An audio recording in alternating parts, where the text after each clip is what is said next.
सुजानगढ़ क्षेत्र में शुक्रवार की रात्रि से शनिवार की सुबह तक हुई बारिश अनेक मोहल्लों के लिए आफत बन गई है। वाल्मीकि बस्ती में देर रात से सुबह तक पानी घरों में घुसा रहा, लेकिन प्रशासन द्वारा यहां पर भेजे गए मोबाइल जनरेटर सेट नाकारा साबित हुए और दोपहर तक जनरेटर सेट नहीं चलने से लोगों में काफी गुस्सा देखा गया। यहां पर बीजेपी नेता गंगाधर लाखन, पार्षद मनोज पारीक, पार्षद हरिओम खोड़ सहित अनेक लोगों ने जनरेटर सेट की आरती उतारकर नगर परिषद की अव्यवस्थाओं के प्रति रोष प्रकट किया। लोगों ने बताया कि देर रात के बाद नगर परिषद के लोगों ने अपने फोन बंद कर लिए और इसके चलते अव्यवस्थाएं हुई और नगर परिषद की लापरवाही के चलते वाल्मीकि बस्ती के घरों में पानी घुस गया। पार्षद तरुण सियोता ने बताया कि उप सभापति के वार्ड में हाथों हाथ पानी की निकासी हो गई है, लेकिन वाल्मीकि बस्ती में पार्षदों की एक कमेटी द्वारा 3 दिन पूर्व नगर परिषद को अवगत करवाए जाने के बाद भी यहां पर बाढ़ जैसे हालात पैदा हो गए, जबकि इस बारे में नगर परिषद प्रशासन को पहले ही चेता दिया गया था। दूसरी ओर बाजारों में अनेकों दुकानों में पानी घुस गया और लोग रात को ही अपनी दुकानों में माल का नुकसान न हो इसके लिए पहुंच गए। सुबह तक लोग दुकानों से पानी बाहर निकालते हुए देखे गए। प्रशासनिक अधिकारियों की टीम भी दोपहर में नगर का भ्रमण करते हुए नजर आई।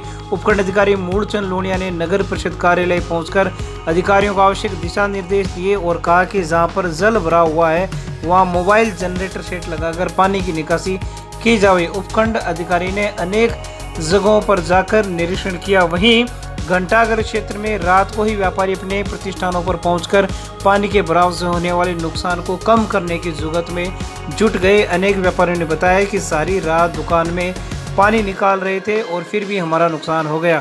वहीं नयाबाद क्षेत्र के अनेकों घरों में पानी घुस जाने से लोगों को दिक्कतों का सामना करना पड़ा। कई बस्तियों में नगर परिषद द्वारा रात को ही जनरेटर सेट भेजकर पानी की निकासी करवाई गई, लेकिन ये इंतजाम भी नाकाफी साबित हुए। आमतौर पर पानी से सराबोर दिखने वाला नलियाबास और 2 नंबर रेल फाटक आदि स्थानों पर पानी का भराव कम देखा गया। रतन देवी सेठिया स्कूल के सामने गाड़ी फंस जाने से काफ़ी दिक्कतें हुई। आलोक स्टूडियो के सामने काफ़ी बड़ा खड्डा बन गया, जिसके बाद सीवरेज के कर्मचारी जेसीबी और मलबा लेकर मौके पर पहुंचे और गड्ढे को शनिवार को ठीक किया। दूसरी ओर घंटाघर क्षेत्र के पास बीजेपी नेता खुशीराम चांद्रा, हरिओम खोड़, मनोज पारीक, राकेश सहित अनेक लोगों ने नगर परिषद के खिलाफ नारेबाजी की और उसमें यही अवगत कराया गया था कि 2-3 दिनों के अंदर अंदर ये बारिश आने वाली है और यहाँ पे जो मोटर धीमी गति से चली जा रही है वो दूसरी लगवाई जाए और यहाँ पे पाइपलाइन है जो 4 इंच की है उसको 8 इंच की लगवाई जाए। हमने आयुष साहब को, चेयरमैन साहब को अवगत करवा दिया था, वीडियम के माध्यम से अवगत करा दिया था, लेकिन अभी तक कोई सुनवाई नहीं है। पिछले 4 दिनों से जनरेटर पड़ा है लेकिन चल रहा नहीं है बिल्कुल। मैंने पाइप मांगा तो मेरे को पाइप के लिए बोल दिया गया पाइप हमारे पास है नहीं।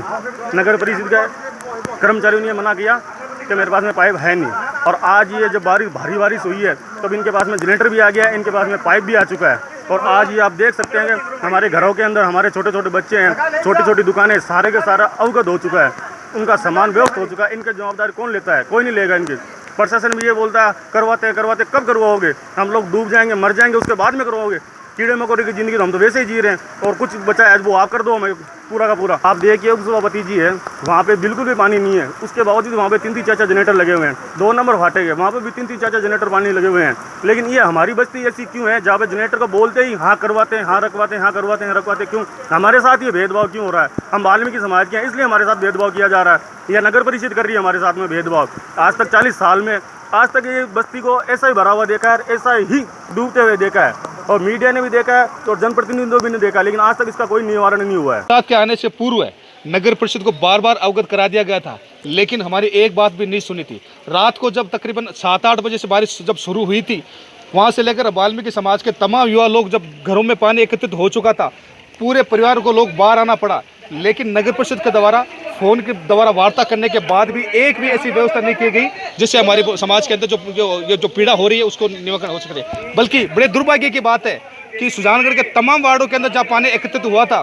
वहाँ को पूरे को निकाल दिया गया है, सिवाय वाल्मीकि बस्ती को छोड़कर, और सिर्फ लिपापोती करने के लिए यहाँ का नगर परिषद का स्टाफ यहाँ पर आ रहा है। बल्कि ये जो जनरेटर पड़ा है आपके सामने वो पड़ा है तकरीबन 1 महीने से, लेकिन उसका मेरे ख्याल से जो पेमेंट भी उसका भुगतान भी किया जा रहा है, लेकिन अभी तक देख लो रात को 12 बजे के बाद में आज तक एक बूंद पानी भी यहाँ पर उठाया नहीं गया है। बड़े दुर्भाग्य की बात है। हमारी एक बार पुनः मांग है, अभी सभापति का जो प्रतिनिधि हमारे बीच में है उनसे हमें निवेदन किया कि यहाँ पर एक बार पुनः निवेदन करें कि 8 इंच की पाइपलाइन अगर आप वापस डाल दोगे तो इस समस्या का निवारण हो सकता है। बल्कि अभी भी देख लो, एक भी व्यवस्था यहाँ पर नहीं, पूरे सुजानगढ़ में सफाई जो पानी की जो निकासी निकाल दी गई है सिवाय वाल्मीकि बस्ती को छोड़कर। रात भर में प्रशासन के कितने अधिकारी यहाँ पर आए हैं? एक भी अधिकारी यहाँ पर नहीं आया था सिवाय सफाई कर्मचारी और जमादार के अलावा। लेकिन जब सफाई कर्मचारियों को सुविधाएं उपलब्ध नहीं कराई दी जाएगी, ये कहाँ से करेंगे? कभी कहते हैं पाइप नहीं है, ये बेचारे कहाँ से लाए? प्रशासन का जितने भी थे वो 12 बजे तक तो फोन स्विच ऑन था उनका, लेकिन तमाम फोनों को उनको स्विच ऑफ कर लिया गया। ईओ को हमने आयुक्त महोदय को अवगत कराया गया, सभापति के जो इद्रिस जी गोरी है उनको भी अवगत कराया, लेकिन हमारी अभी तक भी कोई सुनवाई नहीं हो रही है। और अभी भी मौसम विभाग की तरफ से अलर्ट किया गया है कि बरसात के भयंकर रूप लेगा, लेकिन प्रशासन की तरफ से 1% भी यहाँ पर कोई व्यवस्था नहीं है, वो देखने को मिल रहा है।